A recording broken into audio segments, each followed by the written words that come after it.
Professor. Hey, everybody, welcome to another episode of Friends Talking Nerdy. This is Tim Jousma, and with me, I have the holiest of holies. I have the Reverend Tracy. How are you doing? I am doing pretty well. How about yourself, Tim? Doing good, doing good. Trying to survive this wacky week. Yeah. How Did you do anything this week other than panic watch the news? I mean, there was a lot of that, but I also, the professor and I actually took some of our PS4 games that we weren't playing and went to GameStop and traded them. So ended up getting the remastered version of LA Noire, and Oh.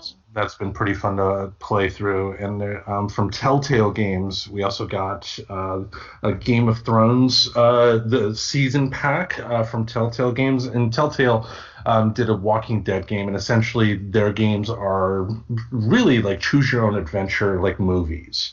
Hmm. There is some interaction you have to do in terms of some actions on the screen, but it's not like a traditional video game in that sense. It's more just, you choose the dialogue and stuff like that. But tried to get the professor into that one, and ultimately, it wasn't her cup of tea. It There's your wasn't first her drink. cup of tea. There's my Yeah, drink of water. There we go.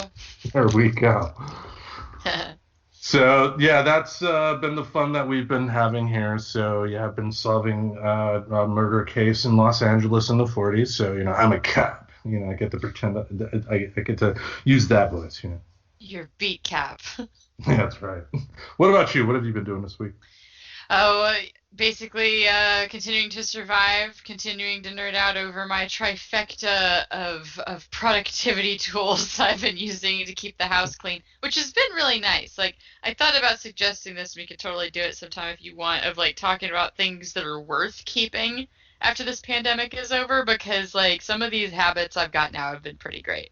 Hmm. So that's come from just, the Panda Planner using Todoist, then I got like a new Pomodoro app. But the thing that is actually worth talking about that people might give a shit about other than me getting stuff done is I had my first home movie release experience. Dun, dun, dun, dun. Dun, All dun, right. dun. It's not renting from home, folks. It is a home movie release experience, and they need to make sure you understand the difference to justify spending $20 to rent a movie digitally.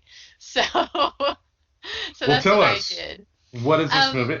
I'm no, yeah, assuming it's the 20th anniversary re-release of Freddy Got Fingered, right? oh, totally. No, yeah, we had the kids and decided, let's have a family movie night of the new release of Freddy Got Fingered. No, we I'm a farmer. I'm a farmer, it, Daddy. it was pretty funny because we had seen the Croods recently, and I used to be really big on cartoon movies, and I still am. I'm kind of refining my joy for them, but for a long time, it's pretty much like exclusively what I would watch were these kind of movies. And Mhm. so it's kind of been cool to rediscover the new generation of them. So we watched The Croods New Age because it was on Netflix, and then I'm watching like GI Joe on I don't know something that shows commercials.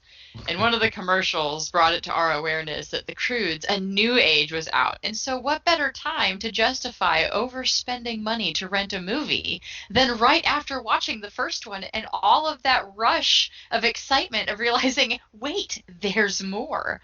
So, All right. this was all really great timing for them that this just happened to come out like right after we watched it. It's like a But no, it good was. impulse buy at the grocery store. Oh, yes, it was just as satisfying as a good impulse buy because I was like, hey guys, how about this idea? So we decided, pop some popcorn. We got some ice cream on sale. Like, please, that's what I do. I'd never buy anything fucking full price. Who can afford it right now? Pandemic times.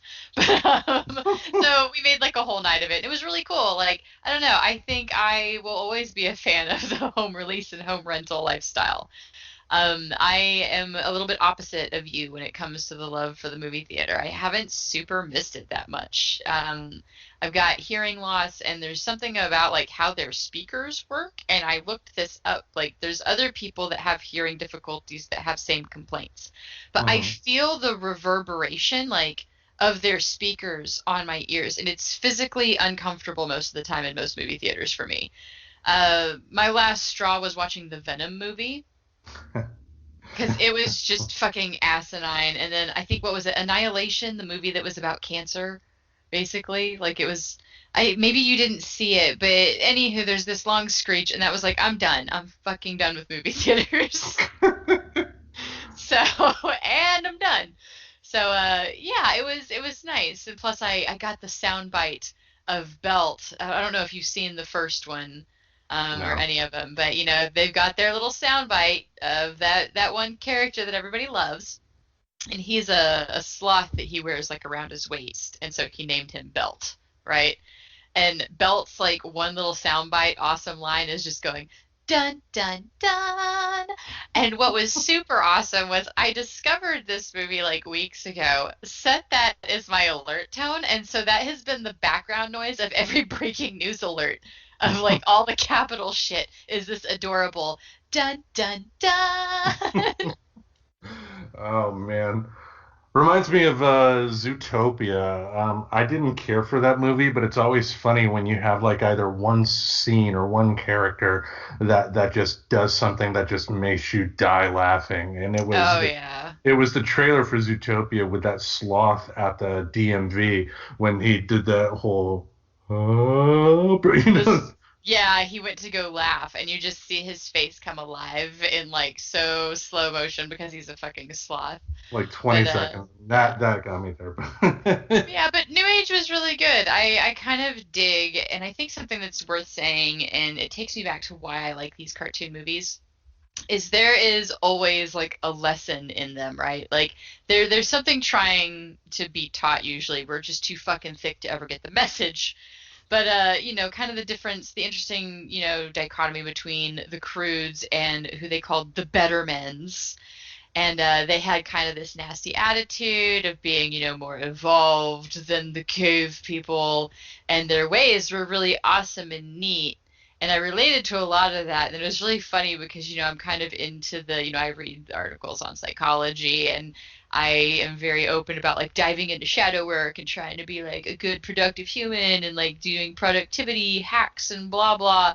And I was like, ah, damn it, I'm probably like the Bettermans to some people. Like somebody thinks I've got some shit attitude about this that's totally not there. Like my way is not right for everybody, and that was the big problem with them, was they're like, we are evolved and we are better, and that's like not my shtick at all.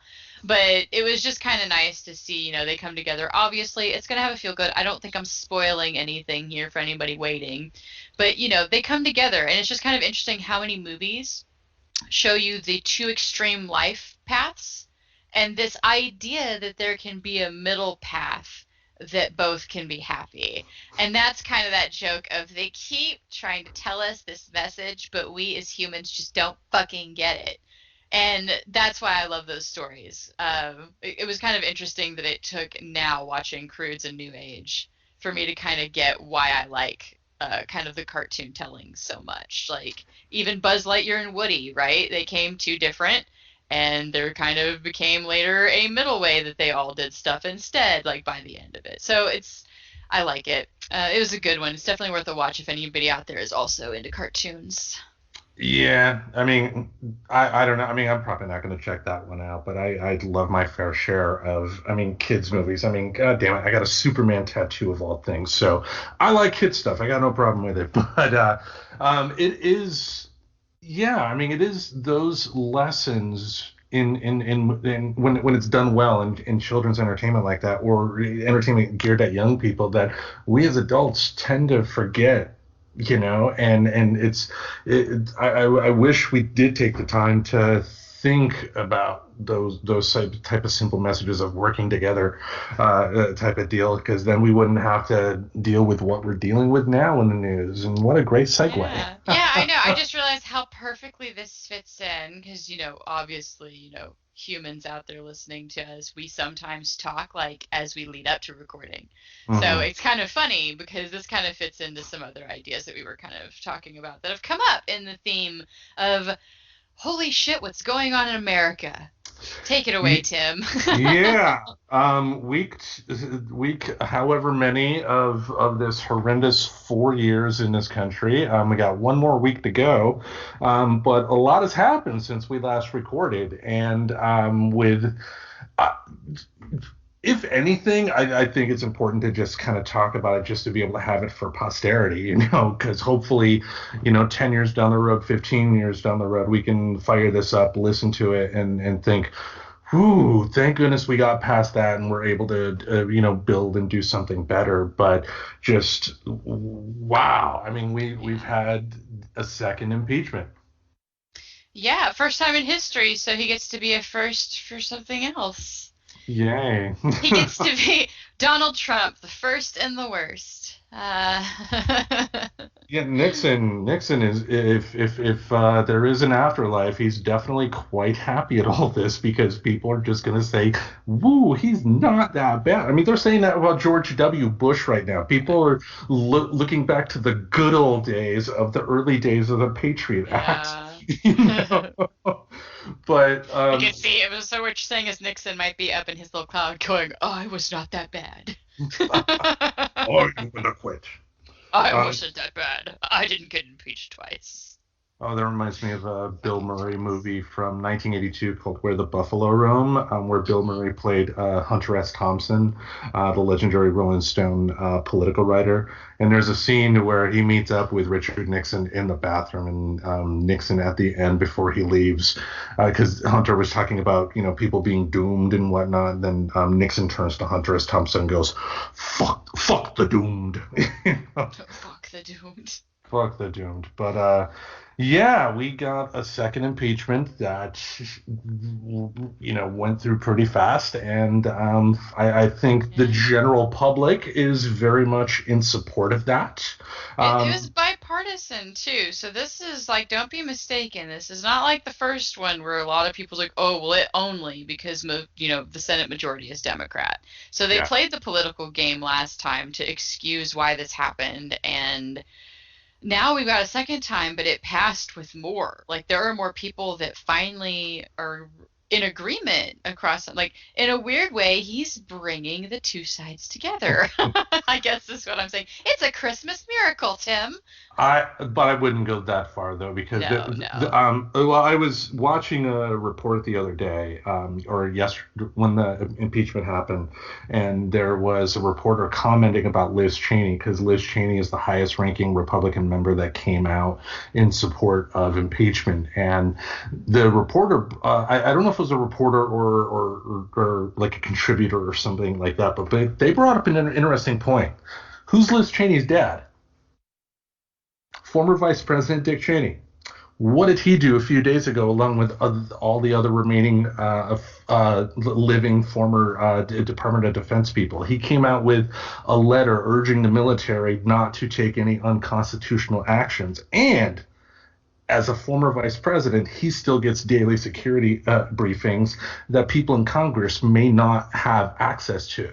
So what this person speculated on the news, and it makes a lot of sense, is that if you think about all of the investigations that are currently going on right now, I'm sure Liz Cheney was given a heads up as to just where this is going, and we're going to find out that a lot of people in her party were very much complicit. And, I think her decision partly comes from political survival, but it's still the right decision to make. So she should definitely be commended for being brave, because she's now having to deal with death threats. That's insane.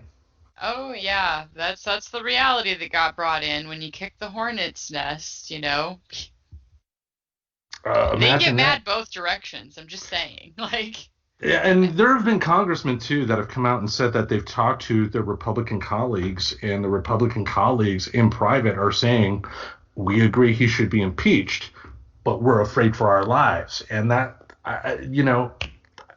wow, that alone should should anybody who said that should be disqualified from ever holding public office again, because your job is not to protect yourself. It's you need to do what's beneficial for the benefit of the entire country. Yeah, it literally is your job to serve the people. And I know that sounds like very it's easy because we're not the man in the arena, right?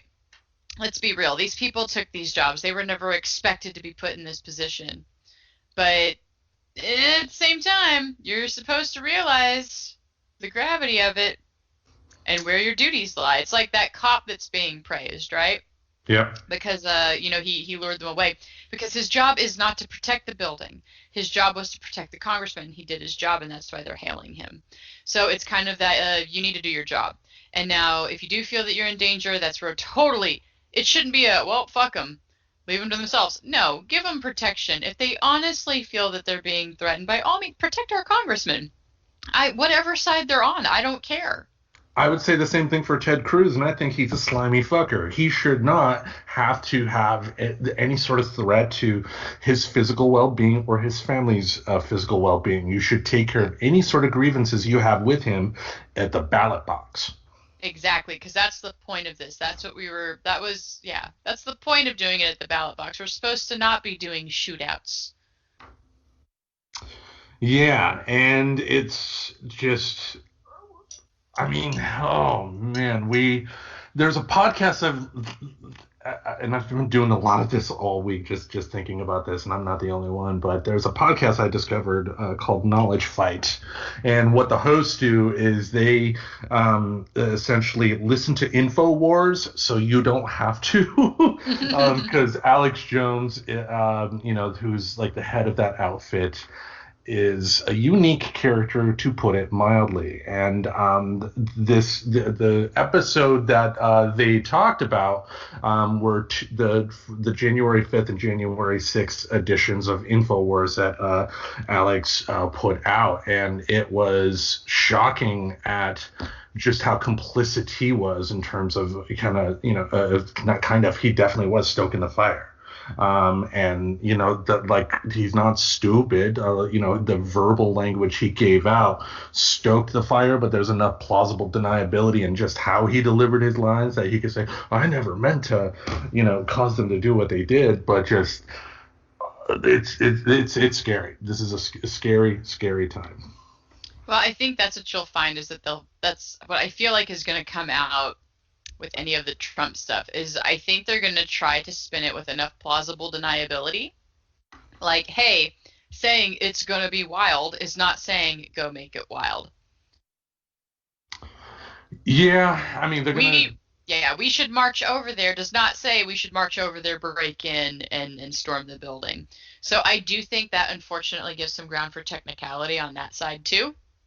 But but that would be an argument for a criminal court. For impeachment, he can still suffer the consequences based on what he did. So, and I think that's the important thing here, because while it's looking like, Mitch McConnell in his last cowardly act is not going to bring the Senate back, anytime soon, at the very least, it is still important to go through with the trial in the Senate, because he has to be convicted, and if he is convicted, he's never going to be able to hold office again. And like I said last week, if Republicans can't be that stupid, they at least the ones in the Senate, they got to see the damage that he's done here, and this is an out for them. Take that out, and then we can talk about healing at that point, when we make sure that we put laws in place to make sure that this never happens again.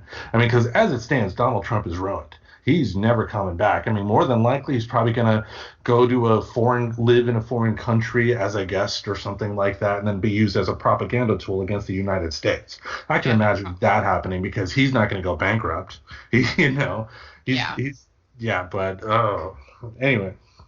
But yeah. So, I mean, that's nice that there's somebody out there that is willing to take one for the team and listen to Alex Jones. Because I've listened to snippets of him. I can't with him. Oh man, I know too much about gaslighting techniques and about I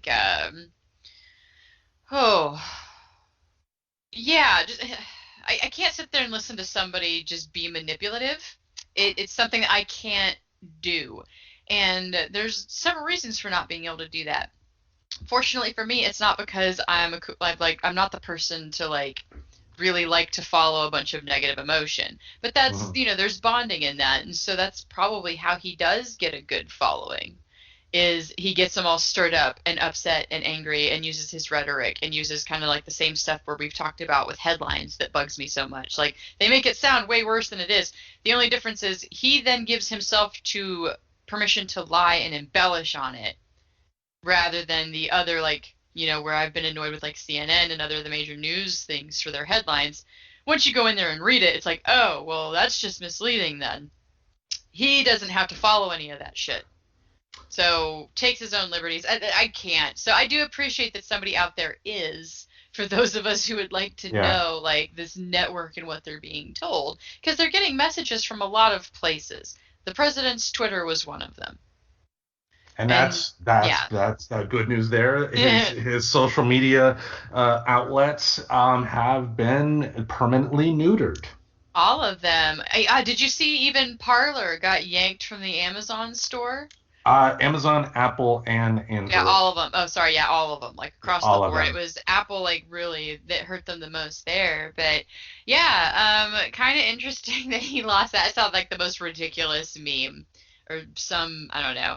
Because I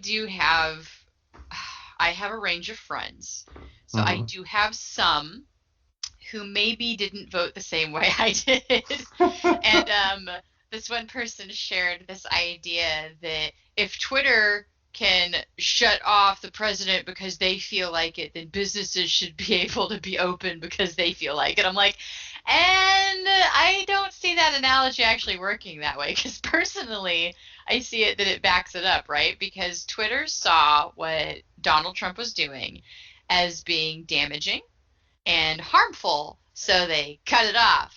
And so it's the same thing in that government officials had to look and see what people were doing and make decisions based on that. And because of how people were doing, they had to cut off the businesses. Like, I'm not saying I agree with how it happened entirely. I want to throw that out there.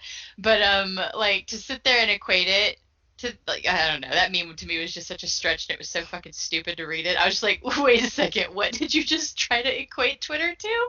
Like, to businesses being open? I don't know. Don't you have a friend that cuts hair? Like, I always feel like I know one person in my circle that can cut hair.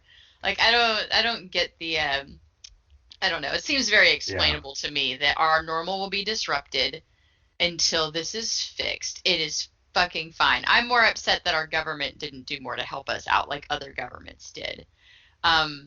Yeah. But yeah, that was the freaking memes about Twitter. So sorry that I had to vent about that for a second. To me, that was just the most ridiculous parallel to try to make, and it felt so forced. I'm like, no. And then, of course, it led to a bunch of people telling me I was a snowflake asshole. So, no, that didn't actually really happen. I didn't follow it. I wasn't going to sit there and put myself up to that. As soon as I got the first reactions of being laughed at, I'm like, and I'm not following any more comments on this because I don't want to read what that person is about to type. Oh, man. I don't know. I mean, when it comes to the decision that they made, in this case, they did make the right decision, but I think people should also be very concerned of having a company having that much control over the public square, essentially. You know, I mean, social media in a lot of ways is becoming kind of like a utility because it is being used as a way to deliver news in a lot of ways. And, you know, there needs to be some transparency in terms of how they do it. Now, one thing I find funny is that Trump has been harping about getting rid of like some rule, I guess, called Section 230 that he thinks will somehow hurt the tech industry more, because the basic premise of the rule that he wants to get rid of would be that the rule as it stands gives a protection to social media companies from being sued for people that use their services. So meaning somebody could post, I want to hurt somebody on social media, and the Twitter would not be held responsible. By getting rid of this rule, Twitter would be held responsible, which would make them a lot more likely to not have people like Trump, stirring the flames. It's just it's going to make them tighten down their terms of service. Like, it would make them have to protect themselves more. The whole point of that was so the end user could have more freedom to do what they wanted with the account. Like, that's really what it was. So if you're going to sit there and bitch about freedom, I don't think you can cancel that and still say that that's honestly what you're standing for. Yeah. He just And wants to punish because that's what he does. that's what he does, and I love the conservative. I mean, the conservatives that are still supporting this guy are, talking on national cable news outlets about the fact that they can't say what they want to say, as they're saying it on national cable news outlets. And then you have imbecilic Senate congressmen, with face masks that say censored, as they're talking on national news, and everything they're saying is being spread around the entire world. And just Yeah. there definitely 100% needs to be a discussion about the amount of power that the social media giants have. Facebook, Apple, Twitter, Google, these people should not have as much control. And the fact, I mean, you've brought it up, and it's because of everything going on, it's been in the news as well. These companies, it's not financially feasible for them to. It makes more financial sense for them to continue to stroke the flames, because negative stuff on social media gets the most reaction. Yes, it does. And it's who's to say what can actually fix that? Because there's also a fair argument there. It's up to me to know the quality of what I am taking in, and that is applicable as far back as since we've been evolving. Okay, it's not your fault if I ate a poison berry, and then my line stopped there. Like that's on me. I ate the poison berry, right?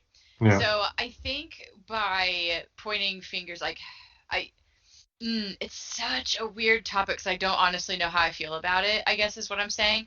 I don't know if it's right or wrong to point the finger at social media and blame them when really this is an education level of almost like, why are people not understanding how to tell who's a good resource and who's not? Well, part of that problem is this, and it's really been frustrating this past week, and that's our major news outlets, the ones that we've trusted for the longest, like the New York Times, the Washington Post, are Hmm. stuck behind a damn paywall. Whereas you got your Breitbart, you got your Fox Newses, you got your other outlets that are spewing these lies that are Yes. free to access here. I mean, now granted, those sites have ads on their page, but that false information is being disseminated a lot more widely than the actual content out there. And I think there also needs to be a discussion about how places like the New York Times can continue to make money while still having their content out there free, because they're not making bread. This Yeah. news, this is news that matters. This is this should be public information, and they should make their money, but there needs to be some sort of a balance to where the people can actually get good, solid reporting, and not a blog where somebody talks about their opinion of an article they read and then they Right. forget a point or two. And I guess that's where it's like I've got the appreciation for I take in a lot of my news through NPR. The rest of it, I like where I don't see the paywall thing, I BBC News, and they cover things pretty decently here in US and Canada, and you can sign like that's where I get my breaking news. Is anytime they say it's breaking, I know it's like okay, I'll read it. Because, I don't get alerts 20 times a day anymore. I might get one every other day, maybe twice a day if it's really hopping in the United States. Yeah. But, but I do agree with you. It is really frustrating when you're trying to read on something and there's the paywall. But that's it, though. And that's, again, where we get into the danger of marketing, right? Like when we make our knowledge dependent on marketing and money and who can get an income off of it, that is going to steer the direction in which how much somebody gives a shit that we're getting adequate knowledge. Hmm. Because they don't care. They want to get money. So that's where it's like, I don't want to give money to somebody who's going to do the headline attention grabbing. Like, I agree. I kind of wish we did have a little bit more of the free press um, to go along with the free press, like the freedom of the press. And I mean, there are plenty of other websites that have like banner ads or something, or like there's some websites I go to, like like a Vanity Fair, for instance. You click on there and it will start out with an ad, and then you can click on the top, skip ad, and then you go to the article. I, Exactly. Like clickbait and shit. Can't they just do the same thing where I just have to click next 20 times so all the things can load? Like, let me tell you, see, here we go. Middle path. There are there's all the blogs and everything that's awful where you have to click to read one sentence at a time over a maybe interesting story, and then Mhm. there's the news where it cuts you off at one point. We just need to make a middle path between those two. Be real news and make me click through it, because I will click through for real news if you guys get 10 cents per ad that loads on your page or whatever. Like, I'm all about them getting money. I am not saying journalists should be an unpaid job, but there should be a way to get important news. Like, I don't care about fluff stories. Like, I could even see there being ways to like subscribe to parts of it, but I strongly believe that if it has anything to do with our politics, our economy, how our world is functioning, how our nation is functioning, that's the information that should be freely able to be read by any citizen. Any. Yeah, and come on, the New York Times, say what you will about it, they are not perfect. There's going to be no media outlet that will have 100% perfection throughout their entire life history, but they've been around this long for a reason, and that's because their news is properly vetted, Yeah. and it yeah, just that's one thing that makes me concerned about the future going forward, and that's proper knowledge and fighting disinformation, because how do you fight disinformation when you have the Bill of Rights? Where do you start drawing that line? And like stuff like Fox News, this past year, I mean, they're still peddling election conspiracies on their infotainment shows like the Tucker Carlson, their primetime shows. But look what they did the past year. Look at the other conservative outlets have did, with dismissing COVID. And I mean, they are directly responsible, in my opinion, for deaths. They got blood on their hands because they wanted to placate their audience. Yeah. Oh man. I mean, again, it goes into what is the right way of dealing with it? Is it educating people at being better decision makers on how to educate themselves? Because I'm not saying like, oh my God, could you imagine if they tried to make like one news outlet, like a government sponsored news outlet? There's no fucking way that would fly. Like, the same people would be just as skeptical of it. And I get it because that's from one source. Right. But it goes back into I wish we took more from back in the day when we used to have to write those papers, like your teacher used to teach you how to tell what was good and bad, but then you got all of these people that grew up in that awkward time of the internet that didn't get, don't use Wikipedia lessons. And now Wikipedia is like way better than like some crap that you can find on the internet. Like, who would have thought that would be the glowing child nowadays, like compared to some of the places you can get information?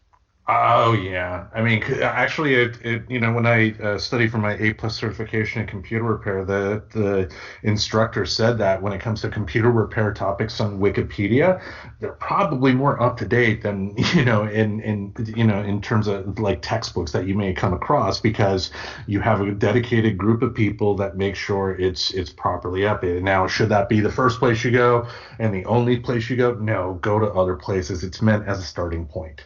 Yeah. It's Yeah, but But you had mentioned kind of a side topic really quick, just because I know I've talked about this before, and you talked about that whole the disinformation and like the fake news thing. If anybody wants a refresher on the danger of this, I just want to bring up, I talked about it once. It was called After Truth, the disinformation and the cost of fake news.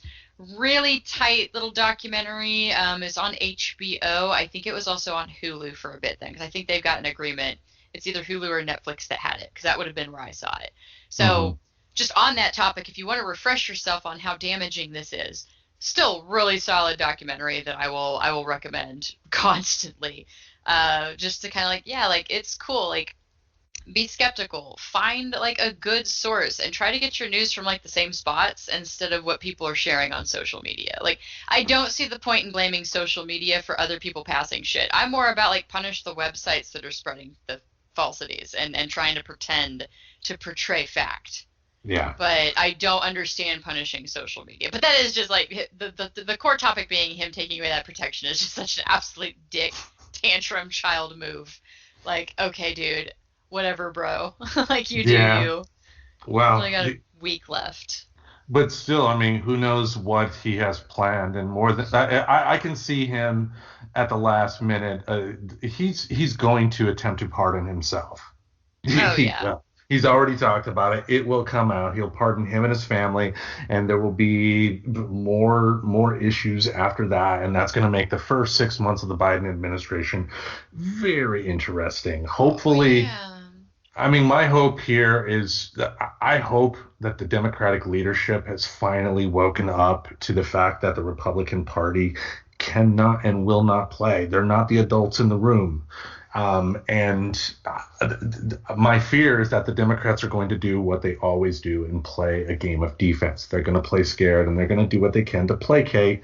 And the Republicans will once again be able to control the narrative. Yeah. You know, it, As the United States turns, like we'll see how it goes. I don't know. yeah. I think the Trump years changed a lot of things and opened a lot of people's eyes to stuff. Um, I think it's going to be some interesting times.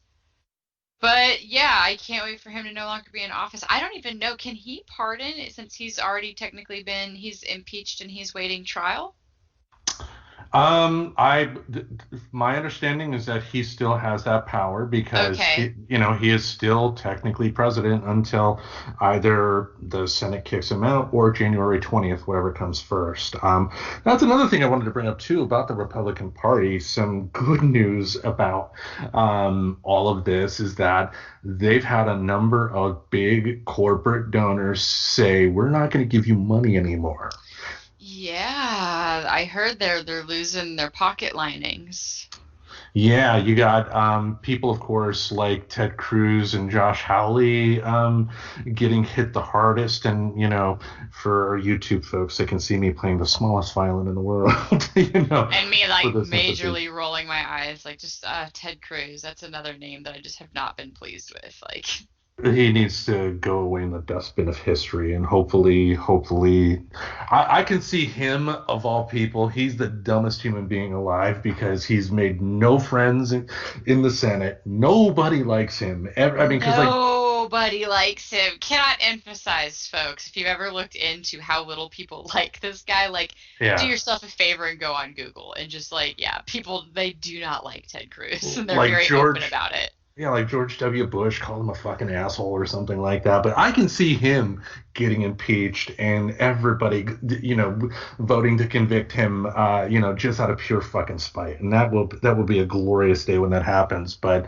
yeah, Yeah. the Republicans have had their money turned off. Now, what does that mean?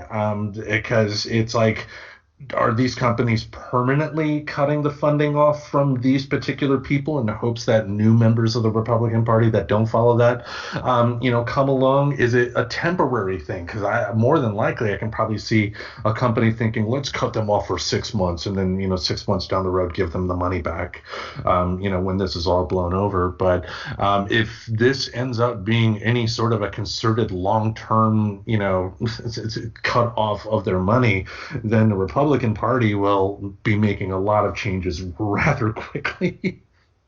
Yeah. Yeah. They But need money. I mean, that's a quick way to, drain the swamp, so to speak, is actually just cut off the food.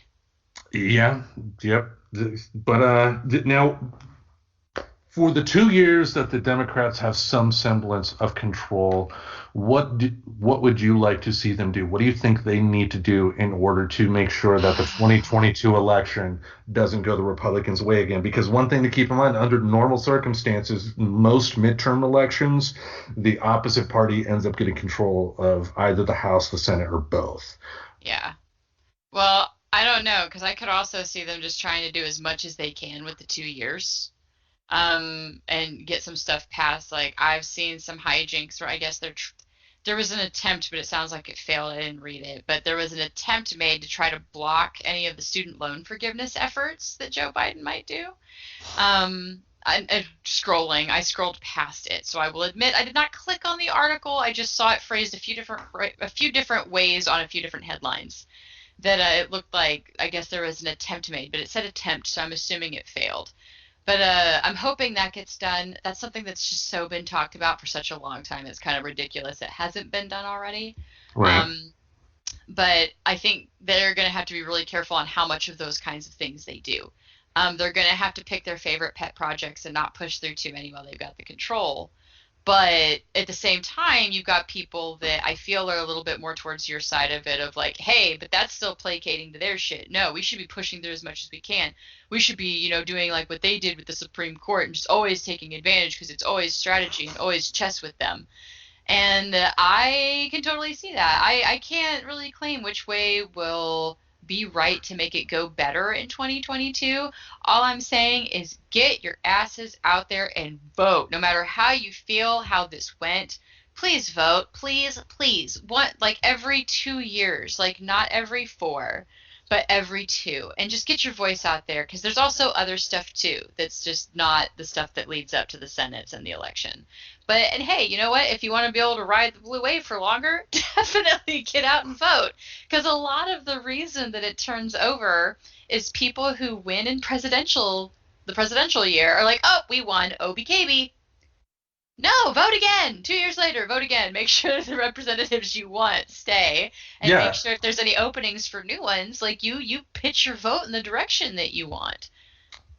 Yeah, don't make. I mean, I shouldn't say this because this is going to be this is one of those situations to where people have been seeing it for generations. Look what happened in 2010. 2008 was a massive blue wave. 2010 came along and that threw a huge wrench in the works. Just because everybody thought Obama's there, la la la, and for me, I'm not as far as you think I am in terms of the Democrats must pass absolutely everything they can because you only got 2 years to do it. My thing is, I think what they need to focus on, one thing they need to focus on doing is the John Lewis Voting Rights Act needs to be passed. That I think needs to be priority number one and in place before 2022. From there, to your point, yeah, I think they do need to pick some. They do need to have some priorities in terms of what they pick, and those priorities need to be what's going to get the American public out of this mess, and that's direct payments while we're still going through the coronavirus thing. It sounds like Biden is coming up with a plan for some heavy deficit spending, which I'm sure lots of Republicans are going to try their best to badmouth, and there will be deficit hawks again. But the last time this country was in this deep of a hole, a president by the name of Franklin Delano Roosevelt came along and had to dig us out of that mess that we were in. And the way he did it was deficit spending. Should there be checks and balances to make sure you're not throwing money away? Of course. Oh, yeah. But we're in a deep hole. Over 300,000 people or more, if the numbers were honestly, counted, are already dead because of this, and we're months away from, having a majority of the population inoculated with this vaccine. We need help, and the best thing that the Democrats can do is to do whatever it can to get us back into some semblance of normality. If we can do that, if we can keep the House and Senate in 2022, then we should be fine. And that's also going to be dependent on law enforcement, because it's also turning out that a lot of people that were involved in the insurrection were law enforcement members from around the country. Yay! Yeah. I mean, there's already been, it was a report that I've been, reading read about for years. But the FBI about a decade ago alerted the public to the fact that white supremacists were infiltrating law enforcement, and nothing was really done about it.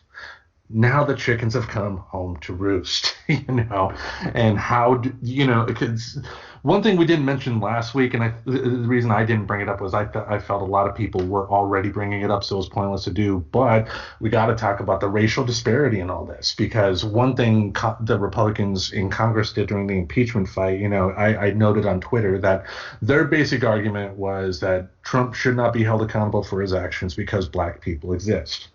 All the Republicans. Okay, I thought that was a weird misquote, but what was that about? Like, every single Republican that voted against impeachment said that, Democrats sat on their hands this past summer when Black Lives Matter, had their protests throughout the year. When one, all the Republicans are doing is just a classic whataboutisms, which doesn't answer any sort of a question. And two, if anybody honestly looked at the actions of what the Black Lives Matter protesters did compared to what these the insurrectionists did in Washington, it is two different things. It is night and day. I mean, that's not to say that, we both saw what the protesters have done here in Portland. Have there been some bad apples that have done some graffiti and broken some windows? Sure.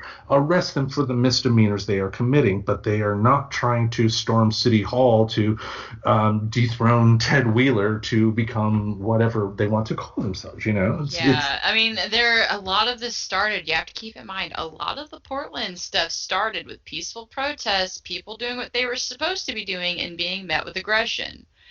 Meanwhile, I don't know. I guess I'll go into it a little bit more tonight because I want to talk about the 24 hours later assault on the Capitol special that was up. But it seemed pretty aggressive from the go. Like, there was never we're just standing here. Like, the intention seemed very much from the beginning to break in and get in there.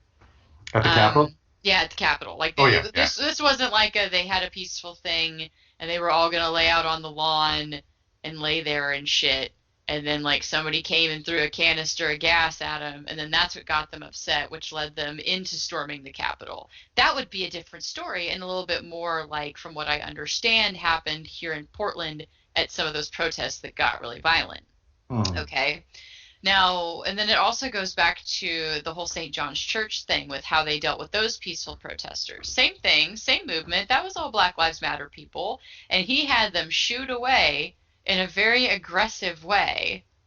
So where was that aggression to get them out this time? Why was that not there? And I think that's a lot of what people are kind of really upset about from what I've read about, like, if these were Black Lives Matter people, how would it have been handled? And the 24 hours later thing actually goes into that a little bit too, because they have, one of the girls that, she's like this little bitty thing, and she goes, 120-pound me should not have 5 officers' knees on my back.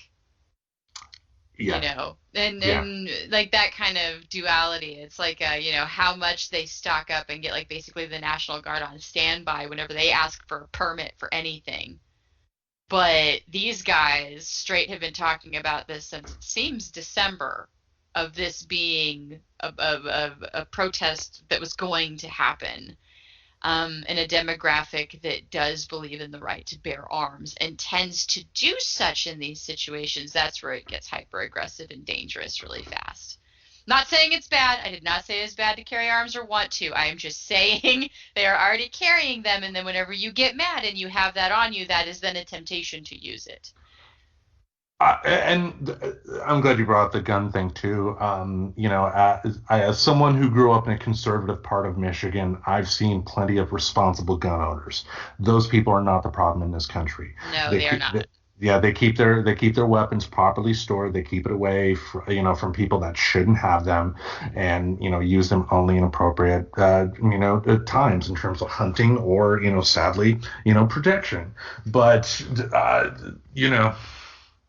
we're living in some really, really unique times, and the good thing about this country is the fact that we do have the ability to sit back and talk about this. Think of, like if this happened in Iran, I don't think we'd be able to have any sort of public thing that we put out there bad-mouthing the government like we do. So despite the problems we have, we are better off in a lot of ways. But what this has shown me, what it needs to show a lot more people than what it already has, is that this whole idea of democracy is very fragile, and it goes away if people decide they don't want it anymore. And we got to figure out, do we want it? Are there enough people in this country that really want to keep things going the way they are? And that's going to be the big question. As far as us in Oregon, I think we're going to be fine no matter what. I don't think, if another civil war were occurred to anything like that, I don't think Portland would have to worry about being on the front lines or anything. But just, Right. I don't want to see things get that bad. I don't want to suspect that a guy that has a sticker of a political party on his car at the grocery store could go nuts or something like that. I don't want to have that feeling. And, one thing I think we should focus on is do what we can to kind of bridge those divides, if we can, and that from the top down, and I think everybody should take that time to do what they can to bridge that divide in some way, shape, or form. I mean, we were talking before we recorded about how one thing the Democrats should do is do a lot more than what they're already doing in terms of outreach to rural communities. I mean, as we've Yes. seen in Georgia, people can be receptive if you speak their language. And I think that's what Stacey Abrams Yes. should really be commended for. She was able to give that outreach to communities that wouldn't have in the past necessarily have listened to her. Yeah, I think like what I've seen though, and it goes back into, that same topic of talking about hillbilly, right? Because part of what I had expressed is I don't want us to keep making the same mistakes, that got us here in the first place.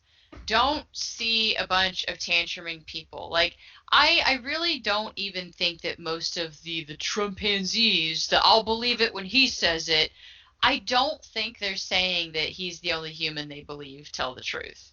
I think they're saying that they feel that strongly that Team Red is the only one that's going to continue to fix their problems, that they're not going to stop fighting until he says that he's stopped fighting. And that makes it really bring it down a level when you think of it that way. Like, meanwhile, people are like, these people are insane. No, I think they're just really not dealing with it well. And that's fine. Like, they're allowed to not deal with it well. So don't treat them like garbage. Don't call them deplorables. Don't make those mistakes of looking at them as lesser than. Instead, we need to work on reaching out. Stop being offended when you hear something that is different than your way of thinking about it just because it's different. Like, have a discussion. Find a way to move forward. It goes back to that middle path talk. Like, we can totally have reasonable gun reform. We can totally have reasonable immigration reform. We can totally have reasonable police reform. Like, there doesn't need to be either we have the hoorah police or we have no police. Like, it doesn't have to be that extreme. We can come to the Yeah, middle, and that makes no identify sense too. places. Yeah. Yeah. Yeah, yeah, but we can identify places in a place of honesty of where we can do better.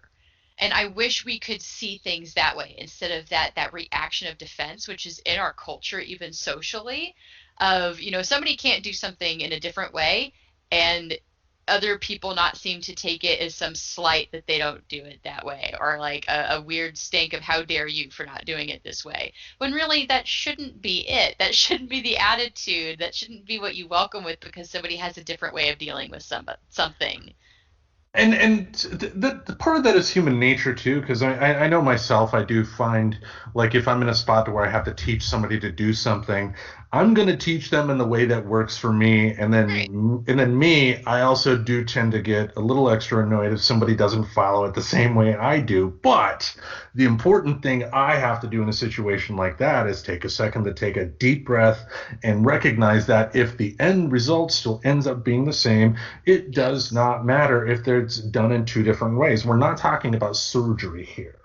you know You uh, don't have innovation without somebody taking one person's process and improving it for themselves, because everybody learns differently. If you look at how like teaching math has evolved over the years, like, yeah, I've got my beef with core curriculum, but I kind of understand some of what they're doing is they're trying to understand that kids learn things differently, but the problem is they're making all the kids learn all the different ways of learning something and hoping one sticks.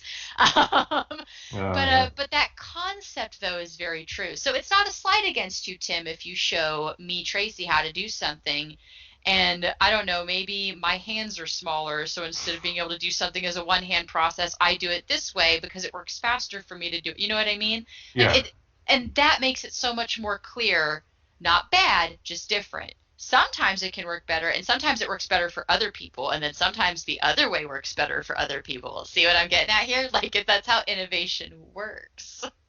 That's how we evolve. Yeah. I want us to apply innovation to our politics so fucking bad, and we have to stop the mudslinging personally. If we want to improve our political climate, we have to stop that, because I think a lot of the reasons we have the heel dig attitude of, I mean, again, go back, like, watch, like, Hillary or watch Hillbilly, like, the heel dig to anything she had to say may probably have been a large part because of who they listened to primarily already says, don't trust a word she says. Yeah, I mean, Hillary wasn't the best choice because of that. I mean, growing up in Michigan during the Clinton administration, I saw how conservatives reacted to Hillary, and Hillary was a dog whistle to conservatives. You know, they were not going to vote for her no matter what. But to your point, I agree. I think more people should take the focus of what is the right choice, not what is my team saying is the right choice. Exactly. And it's like, I wish we had more rules around, like, taking the mudslinging part of it out. Like, yeah. You can be critical of your enemies and not, like, actually lie, like, and leave it up to people to go and fact check you later. Like, I just wish it would stop. Just talk about your own shit and what you want to do, and let people decide who they want to go for. And one thing Democrats need to do, especially, is stop with the damn purity test. Oh my God. I mean, Portland lost out on the chance of having a great mayor in Sarah Iannarone because there was, what's her name, Teresa Rayford or something like that. There was another Democratic candidate that was a write-in candidate, and there was enough people that wrote her in that allowed Ted Wheeler to get another term as mayor, which just... all because of a damn purity test. You know, nobody is going to agree with me 100% on anything.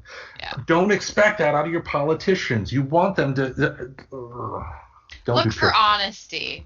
Exactly. Look for ability to reach across the table and, like, come to agreements, and basically look for moderators. That's what I try to find. Like, I almost wish we had, like, moderators for our fucking politicians. Because it's almost like they're going through a nasty divorce, and they only have to talk because of the kids. You know? Yeah. Well, anyway, I think that is going to wrap us up for this week, unless you had any other thoughts. No, because you know what? I'm just going to throw it out there. I don't need to go over the entirety of it. There's a really awesome special. It's called 24 Hours, The Assault on the Capitol. It's the ABC special. I saw it on Hulu. It is amazing. And I've talked about this before. I think it was actually like the one I was talking about where it went through the coronavirus, like, very quickly. I forget the name of it right now. But I love how quick it is that we can turn around and have somebody put together something succinct and something where they try to be as factual as they can be. And you can see, like, a timeline condensed and go, whoa, this, like, just happened last week. So I highly recommend. It's super interesting to see the footage of inside Congress when all that shit was going down at the Capitol. Like, oh my God, the body language before shit went down and after shit went down. Yeah. And Lindsey Graham actually saying, enough is enough, count me out. Like, oh, now it got real for you. Okay, now you're done. Like, just, I wonder how that would have gone. Like, that was a weird question. Like, my one question after I watched 24 Hours Later was, I wonder how it would have gone if that hadn't have happened. Because they were prepared for a very full day and night of being there, right? Yeah. But because of how many people were shaken up, like, they came back, and people that, you know, we had every reason to believe they were going to contest votes. Nope, this got too real. I'm not gonna contest it anymore. Let's just get this done and go home. Yeah.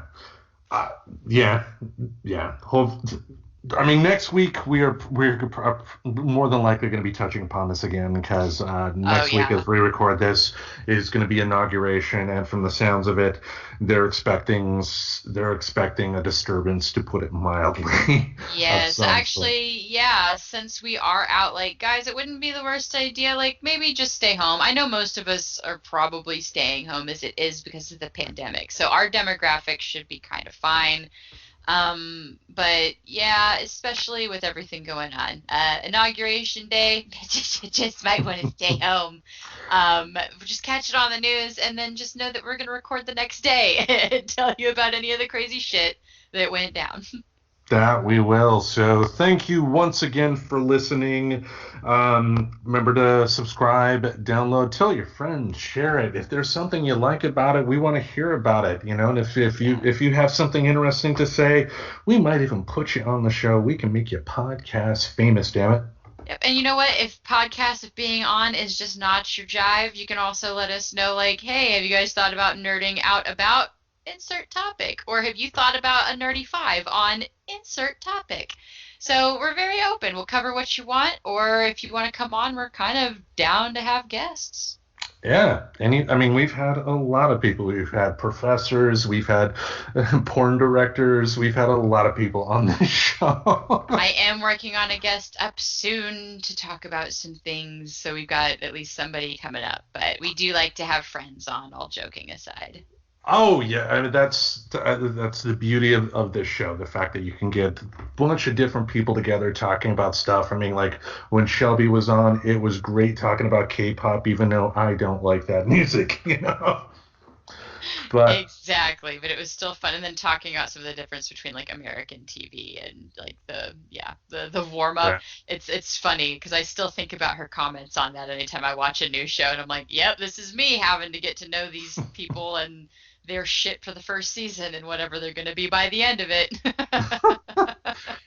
And that reminds me too, I didn't bring it up last week. I will bring it up this week. One thing I wanted to do this year for the podcast was focus more time on our Patreon. And one thing we've done with our Patreon is start putting up some exclusive shows. Now, these shows will eventually make their way to the regular podcast feed, but if you want to support the show, even if it's just something as little as $1 a month, go to Patreon. You can find it in our show link. You can just tap a button and it'll take you right there, and you'll be able to help support us financially, and you'll also be able to hear some exclusive content. Last week we started, we took the reviews that we've done on the show in the past and we put them on Patreon, and we started a discussion on Big Mouth Season 4.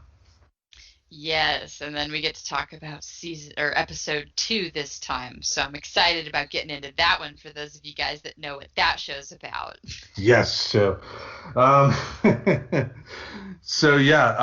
like I said, those shows are going to be on Patreon. Visit our Patreon, and if you can, we would love it if you'd support us, because the more support we have, the more we can do on the show, and it would be awesome if one day this show was able to pay some bills.